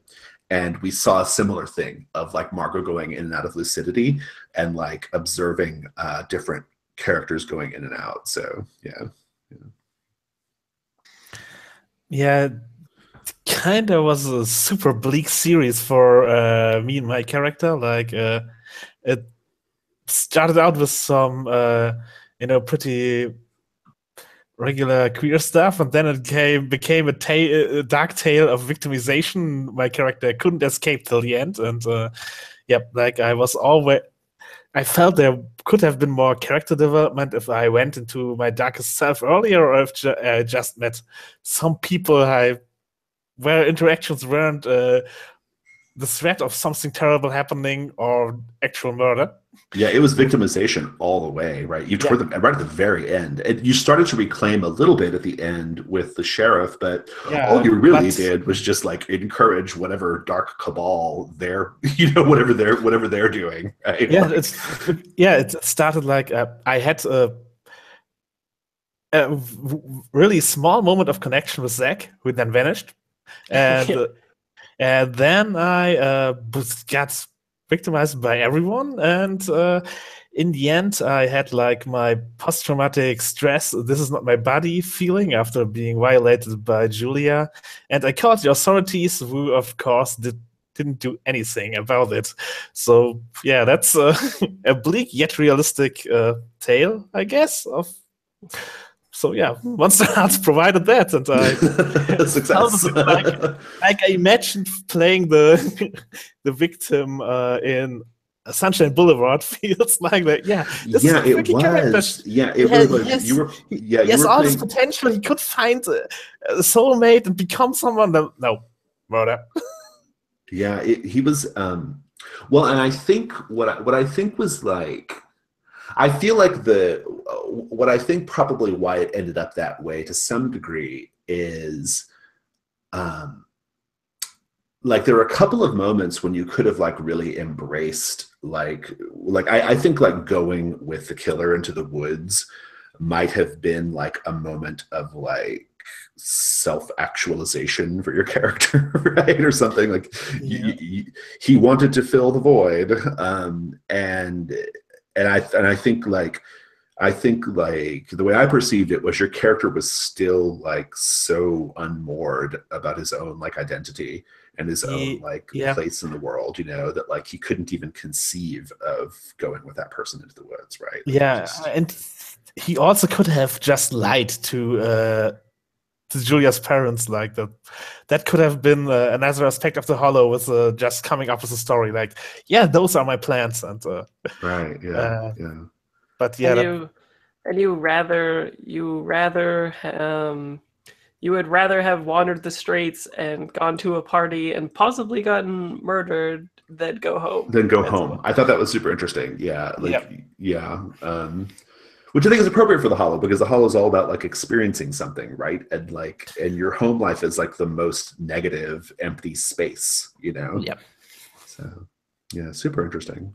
Yeah, I thought it was a very fascinating character personally. I mean, it was definitely like I think you had to be like, it did turn out to be a major, like it was just a victimization like party from start to beginning, or start to end. But like, I think you had to like, but I think like in that though, I thought we got a really interesting character, like, you know, it all felt really honest, even if it was like very, very like, God, like how unfortunate, you know,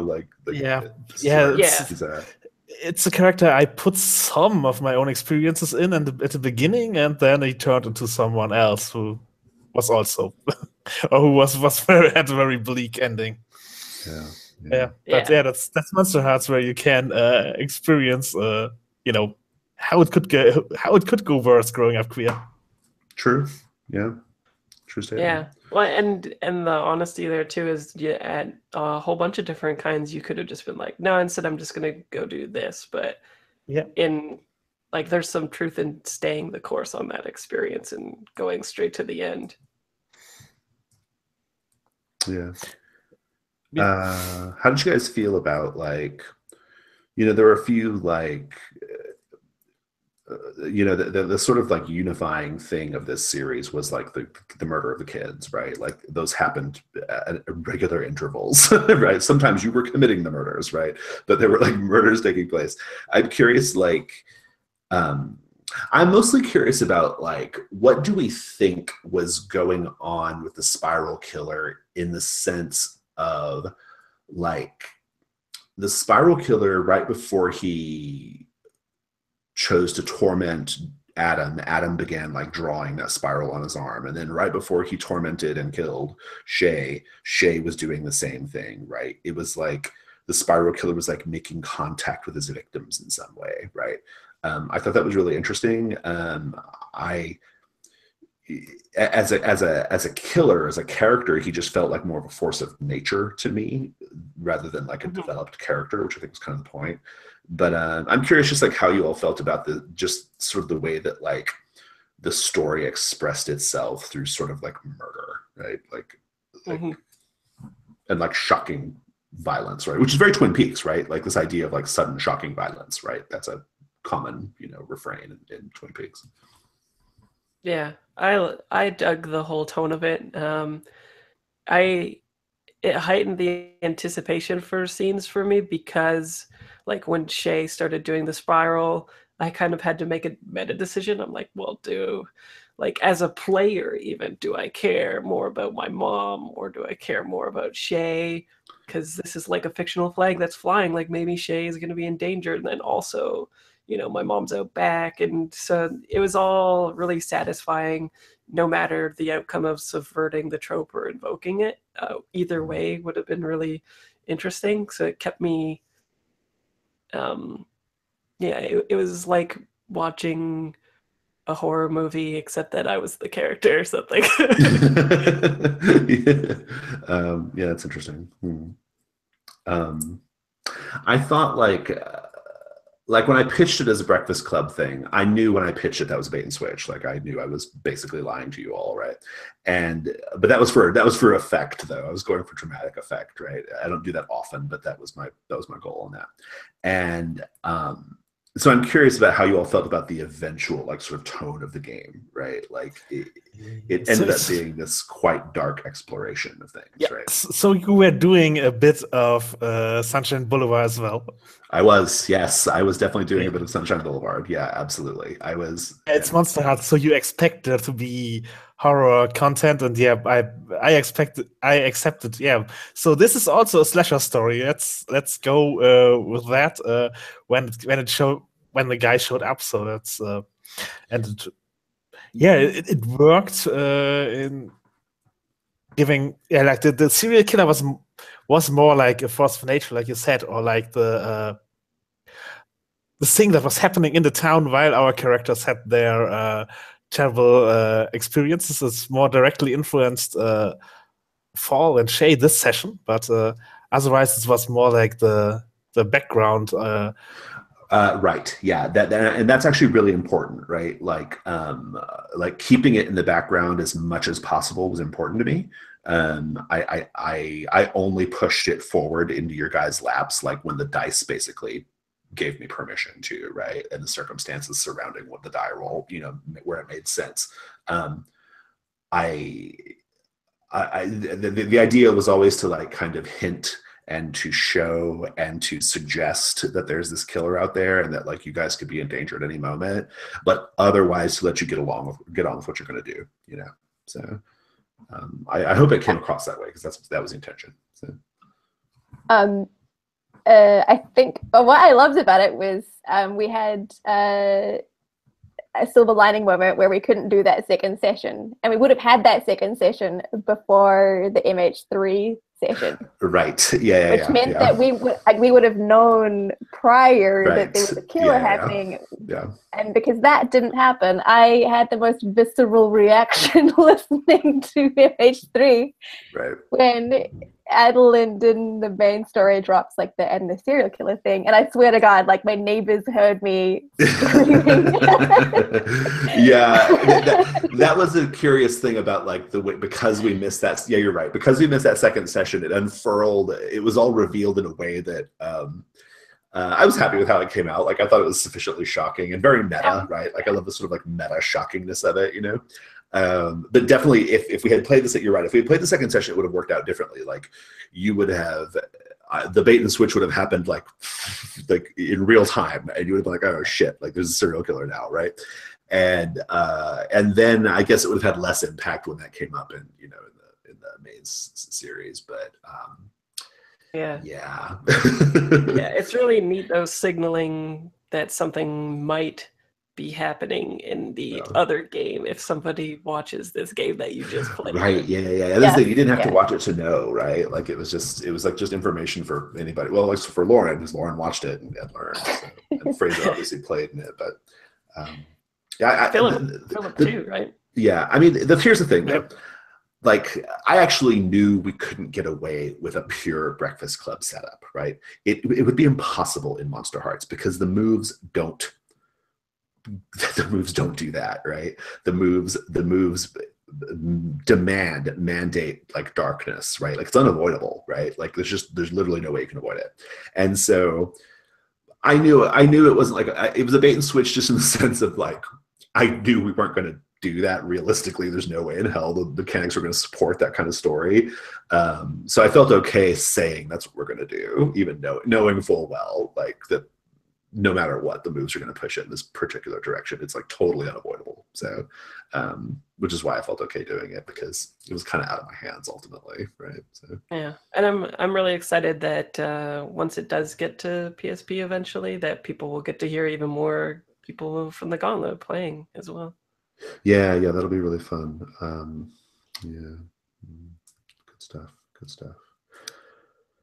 I loved all your characters. I thought your characters were really terrific. There were so many good moments. I want to know what happens to them in the future. We have a vague idea what happens in the far future, kind of, not really. I mean, we don't know anything. We still don't really know anything about Adeline, and we know nothing about the other characters in the future. So who knows?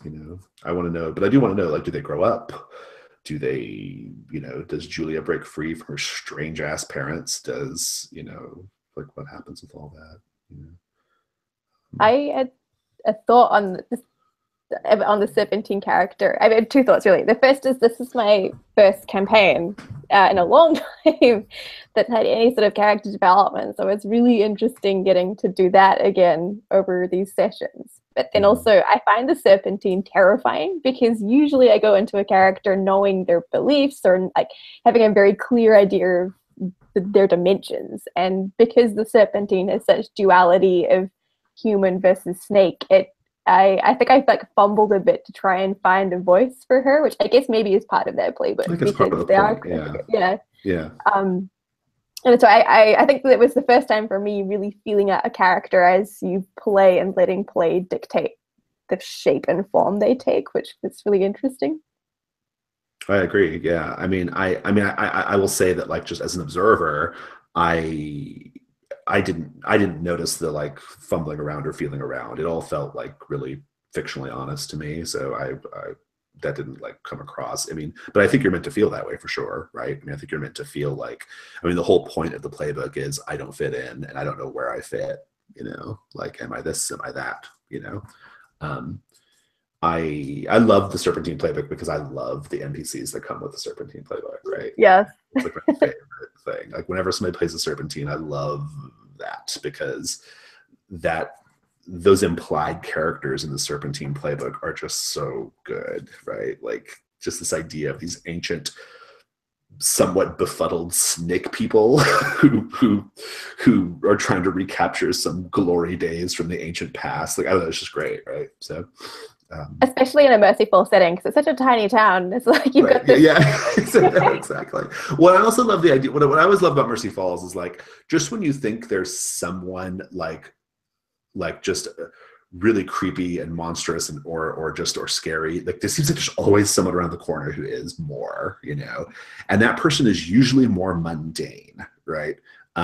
Like, I don't know if you guys have, and for those of you who've watched enough of it, you know that Sister Mary Edward Price, this demure nun, is far scarier than any other villain, right? Like, I mean, she's a monster, and like but like on the surface, she's like so nice and she just wants to help people, but she's monstrous, right? Like she's a bad person, and but she cloaks her badness in this like care and concern, this over concern, this need to nurture and heal, right? But in the doing, she's kind of fundamentally bad, you know. Like she does it in a way that's like not good and deeply morally problematic. And so I love that about the, you know, like we get the campy characters like Big Man, like Jacqueline, like all of them, and then we get the like more like, you know, the real evil characters, right? Like the real truly bad characters as well. So, you know, I dig that about the setting. So Yeah, but Fall wasn't really scary. This campaign, it was a pretty nice Sasquatch. Fall was, yeah. Well, I mean, I think it makes sense. Like the Sasquatches in popular culture aren't like scary, really, Yeah, right? I mean, the playbook gives you a lot of opportunities to be a creepy stalker. True. Yeah. Nice guy. Yeah. I thought Fall was Fall felt like our moral center, our good character, Fall was too pure. Until he ripped someone apart limb by limb in the forest. Yeah. Right at the end. Yeah, like in the end, Mercy Falls had its way with Fall too, right? Like, yeah, it's true. I know I appreciated having Fold as that center of like goodness for Addie, because like she had just had this like awful experience with Really? Julia, and then just like to be able to sever, like snap back into like I need humans, was that I really enjoyed exploring that in the session. Yeah, most Julia experiences were awful. Yeah, Julie was pretty. Except here's the thing. I feel like, yeah, Julie was awful almost all the time, but like there was a genuine moment of like vulnerability and like sympathy for Julia with her parents, right? Like as bad as Julia was, you knew they were worse, right? And like, yeah, and that level of abusiveness, right, and like emotional abuse, right, like was pretty intense, I thought, between the three of them, you know.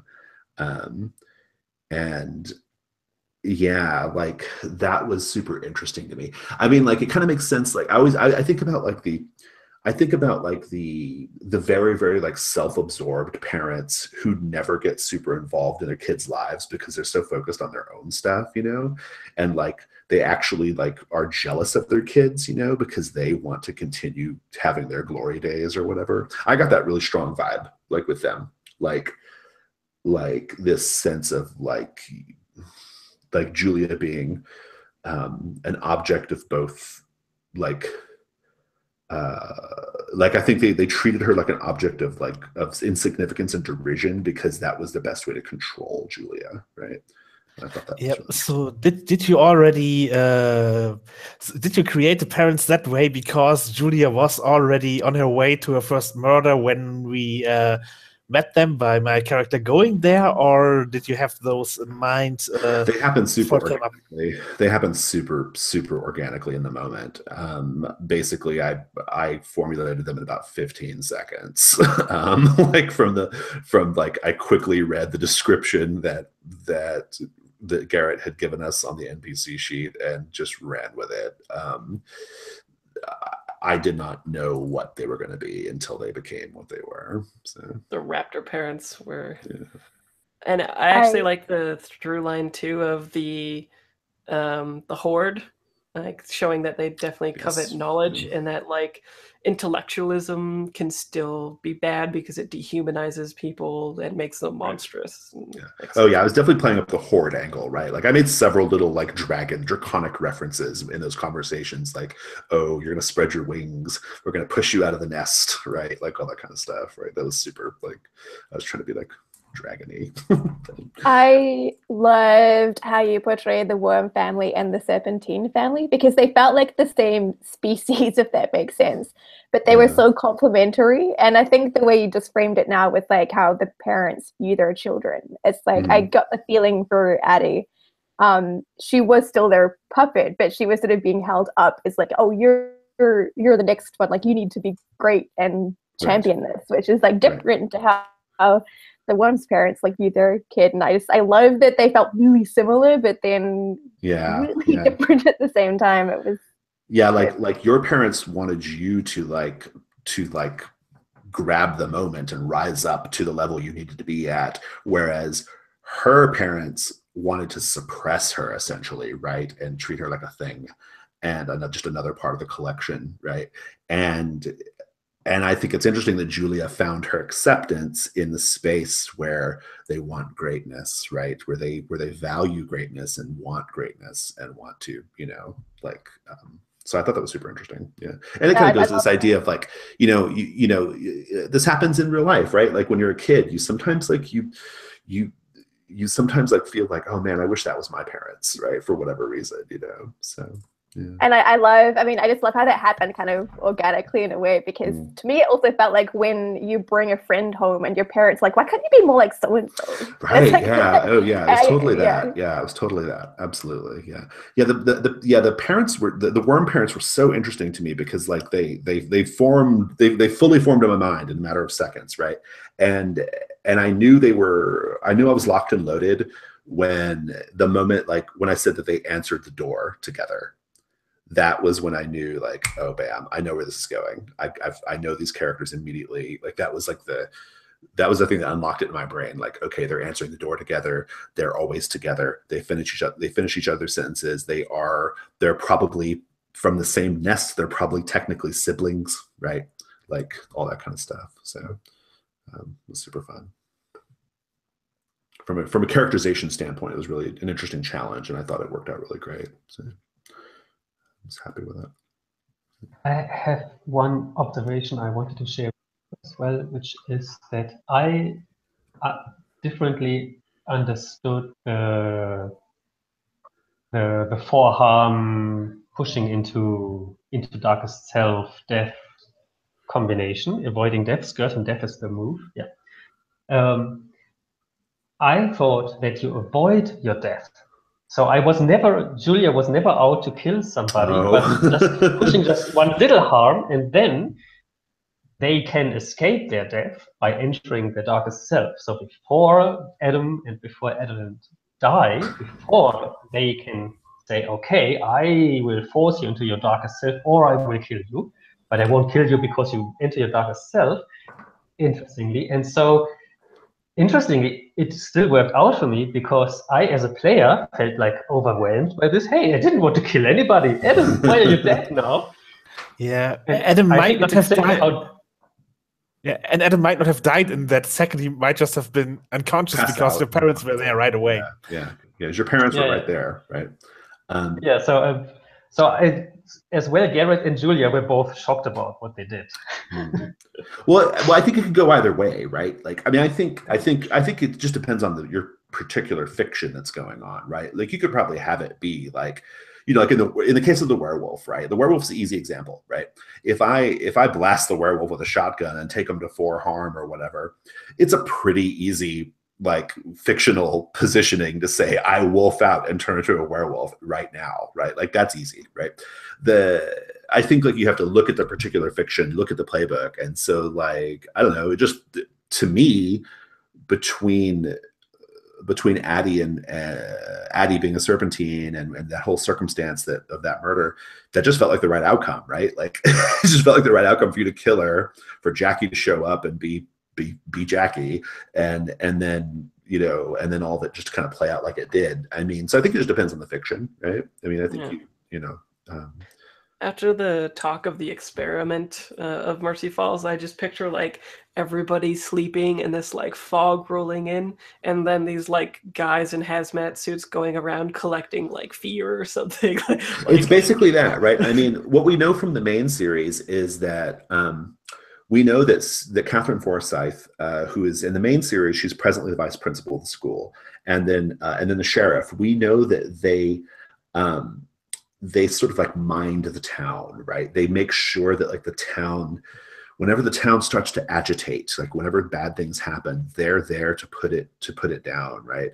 And Sister Mary Edward Price she's not a local operator, but she gets called in, and all of this goes back to the history of Mercy Falls sessions, where we discovered that there is something beneath the ground in the woods, right? Something ancient and old. It's a city. We know it's a city, right?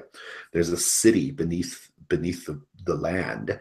And I'm thinking is like, there are people, government people maybe, who knows, who know it's there, who are there to observe and study and monitor. And it's very important for them to make sure that the town continues being a town, right? And because of the presence of this thing, it attracts certain types of people. It attracts fairies. It attracts dragons. It attracts, it causes people to behave in weird ways. The whole spiral business is all connected up. Like, we know all that. I mean, so I think what it is, it's like, it's the puppet masters at puppet masters, right? Like, and fundamentally, it's a conflict between a group of people on one side who want to suppress all of it, but want it to keep going, and just keep it under control, and another side represented by Big Man and some of his other people, and Jacqueline's part of that as well. We know they don't want it to be suppressed. They want it to be open. They want truth. They don't want the lies, right? So I think that interesting. That's the basic like big picture tension, right? So yeah, I still have to listen to the Cthulhu Dark Ones. That's why I gotta do that. That was the first session with the gauntlet ever. yeah. The Cthulhu Dark Ones like really, really fill in the gaps here, right? Like, okay. They are they fill in the gaps in a huge way. Like, you want to know how we got to the place we're at right now? Well, that's how you know, right? Okay. Well then. Yeah. I mean, for example, Big Man was around in the 1800s, right? We know that from the very first History of Mercy Falls session, right? So yeah, he wasn't called Big Man, and he didn't look the same, and he didn't quite act the same, but he was there, So. Yeah, there's so much cool world building happening from all of these different sessions. It's very cool. It's almost as complex as We Hunt the Keepers. Not quite. Yeah. It's almost as complex. But yeah, it's always super fun to come play in Mercy Falls. And like I said, it was really cool to get to play in Mercy Falls with Lauren and Philip and Garrett this time around. Yeah, it's fun to have new players. Awesome. Yeah, 100%. I did have like one thing I wished that had happened. It was probably time constraint that it didn't happen. But like, and I never ever try and like run with that mechanics of the game. But I was like, oh my god, it would be so cool if like Addie had sex with Fall and then went back to Julia smelling like Fall, because like right. That was actually. Oh, sorry. Yeah. Go ahead. Oh, you go. I was gonna say, that was actually where I thought the story was going to go in the beginning. I thought in the beginning it was going to be you were going to hook up with Fall, and Jacqueline was going to like get word of this, right? And it was going to be Fall was the one that Jacqueline wants to like get into her clutches, right? Like, I thought that's what it was going to go. Turns out you had sex with Julia. So it went a different direction, right? But yeah, I originally thought it was going to be like Fall being lured into the snake den, right? That's how I thought it was going to go. I thought so too. Like the introduction of Julia really changed Addie's like whole plot line because I was disruptive force indeed. Yeah.